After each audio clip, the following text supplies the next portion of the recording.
শামীম ভাই বালানি ভাই, আসসালামু আলাইকুম, ভালো আছেন? জি ভাই আসলে ভালো আছে। আপনার নার্সারিতে আজকে আমার কাছে খুবই ভালো লাগছে। এই যে দেশি আমের চারা এগুলা, তাই না? জি জি জি আপনারা তো গ্রাফটিং এর ইয়াগুলা বিক্রি করেন, তো এই জি। দেশি আমের এটাতে কিটা করেন ভাই? ভাই, যে আজকে একটি চারা আগামী দিনের ভবিষ্যৎ। জি তো আমরা এই যে চারাটা এখানে সেট করলাম, দেশি আমের সিজন শেষ, আম খাওয়ার পরে যে আঁটিটা আছে এটা আমরা মাটিতে বপন করেছিলাম, এখানে এখন বস্তা দিয়ে রোপণ করলাম। জি আগামী বছর যখন গাছটা এতটুকু হবে, গাছটা গ্রাফটিং এর উপযোগী হবে, তখন আমরা প্রত্যেকটা গাছ গ্রাফটিং করে দিব, যে যারটা আমাদের চাহিদা ওই যারটা লাগিয়ে দিব।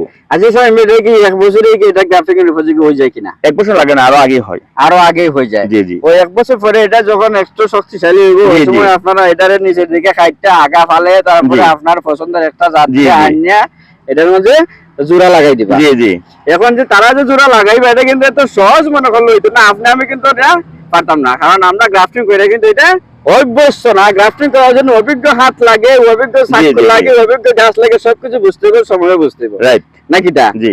এখন আর কি কোনো বিশেষ কোনো কিছু আছে? আর নাকি আর কিচ্ছু না, এই হচ্ছে খুবই বিষয়। সিম্পল। জি আর গ্রাফটিং করার সময় গ্রাফটিং এর যে কারিগরি বা টেকনিক্যাল দিক আছে, জি, ওটা জি, হচ্ছে জি। আলাদা বিষয়। জি জি আশা করি আগামী বছরে যখন শামীম ভাই এই জিনিসগুলা নিয়ে গ্রাফটিং করবো, একবার না হলে আপনাদের সামনে কিন্তু ভিডিওটা নিয়ে আসবো।